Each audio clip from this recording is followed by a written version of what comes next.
Breaking news is reportedly coming out of Buckingham Palace, and the announcement described in this extraordinary royal scenario is said to have changed the future of the monarchy in a matter of minutes.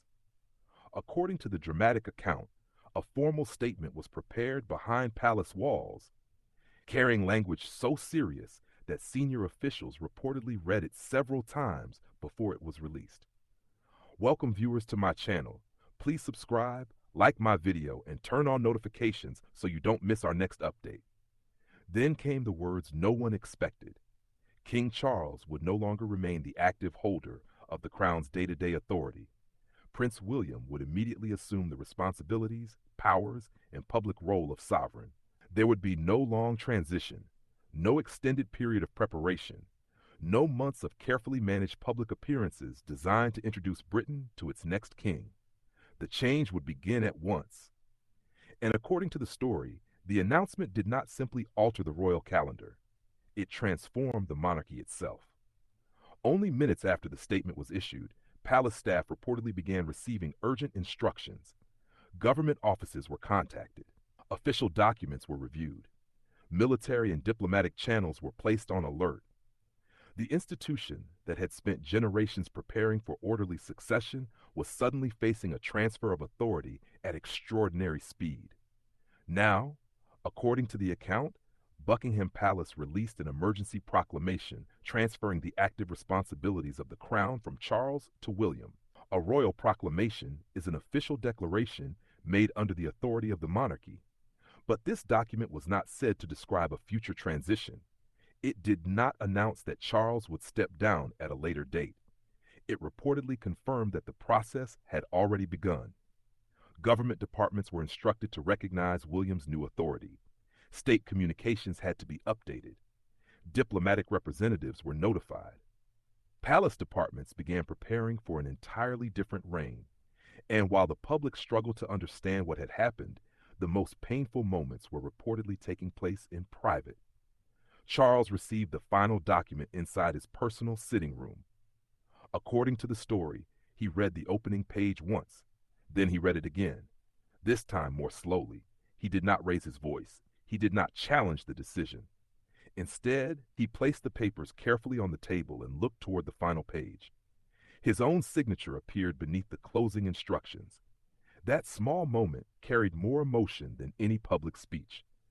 Charles was not simply handing over a list of responsibilities. He was watching the position he had waited decades to hold move to his son almost overnight. For most of his life, Charles had lived as the heir. He had spent years preparing for a future that seemed endlessly distant.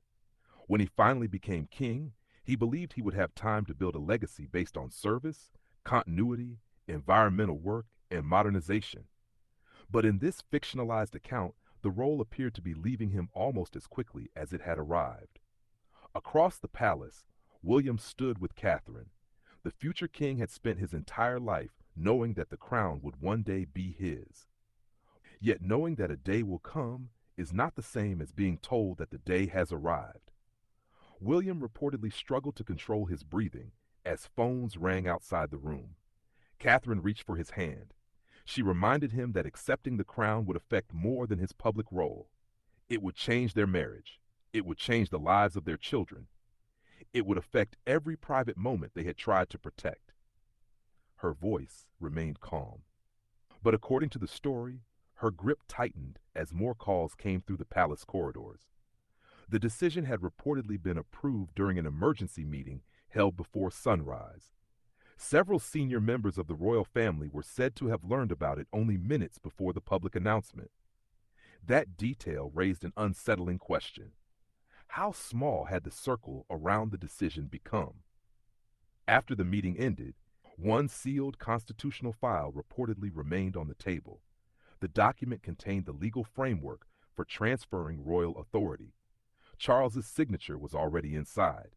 That detail changed the entire story. William had not seized the crown. Charles had not been removed by surprise. The transfer had allegedly been discussed, prepared, and approved in advance. The mystery was no longer why William was becoming king. The real question was what Charles had discovered that convinced him the transition could not wait. Outside Buckingham Palace, confusion spread quickly. Inside, the consequences were already unfolding between a father stepping away from the throne and a son being asked to carry it sooner than expected. To the public, it appeared to be a transfer of authority. To Charles and William, it was something much more personal. Their relationship had always been shaped by the crown. One man had spent most of his life waiting to become king.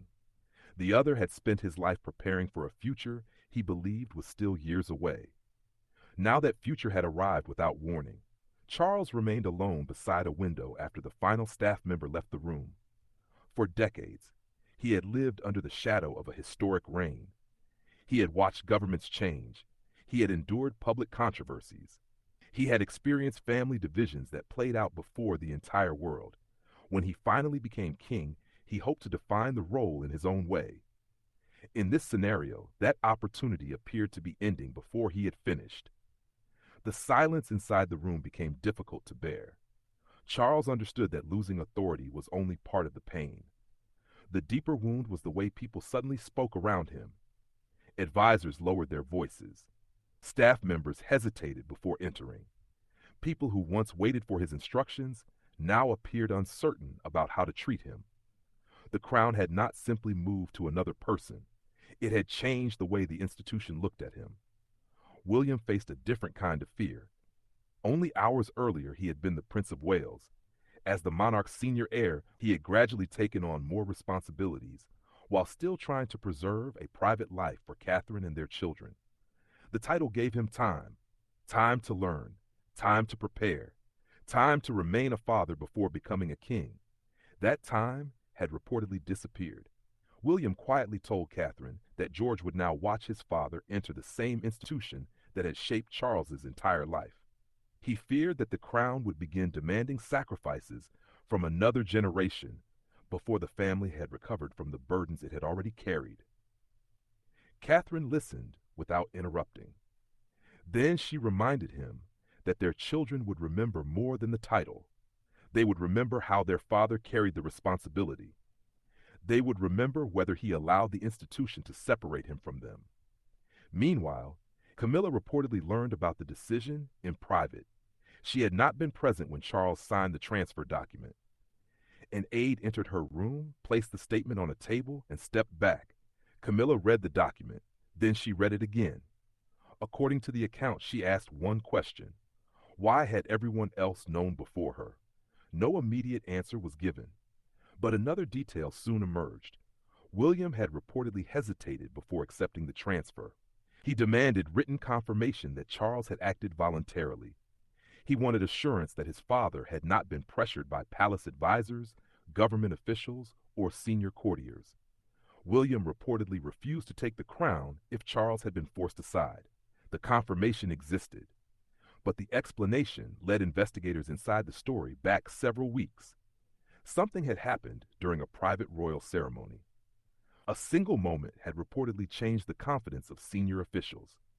To understand why Charles agreed to surrender the role he had waited a lifetime to hold, the story returns to a quiet room inside Windsor Castle. The crisis did not begin with a public scandal. It did not begin with a political revolt. It began behind closed doors. Weeks before the announcement, Charles entered a private ceremony determined to demonstrate that he remained fully in control. The event was supposed to be routine. Instead, one forgotten name, one long silence, and one document left unfinished allegedly became the hidden trigger for the most dramatic royal decision of the modern era. Charles arrived with the calm authority expected of a monarch, but the meeting carried more importance than an ordinary palace appointment. The ceremony involved the approval of honors for individuals recognized for military service, charity work, public leadership, and contributions to the country. The king was expected to review the final list. He would examine each name. He would prepare for the formal event in which recipients would stand before him. Only a small number of people were present. William stood close enough to observe every change in his father's expression. The Lord Chamberlain waited nearby. A constitutional secretary remained beside the official documents. 2 palace aides guarded the files. No guests had arrived. No cameras were present. The room should have been private and secure. Charles began reading. At first, his voice was steady. Then he reached the name of a decorated officer. He stopped. He looked at the line again. He appeared to lose his place. One finger pressed against the paper as though he were trying to hold the words in position. For a moment, irritation appeared on his face. Then confusion replaced it. The silence continued. Finally, according to the fictional account, Charles looked toward the doorway and asked why the late queen had not yet arrived to approve the ceremony. The room became completely still. William immediately understood the seriousness of the moment. He asked the aides and the secretary to leave. His voice remained gentle, but the urgency was impossible to miss.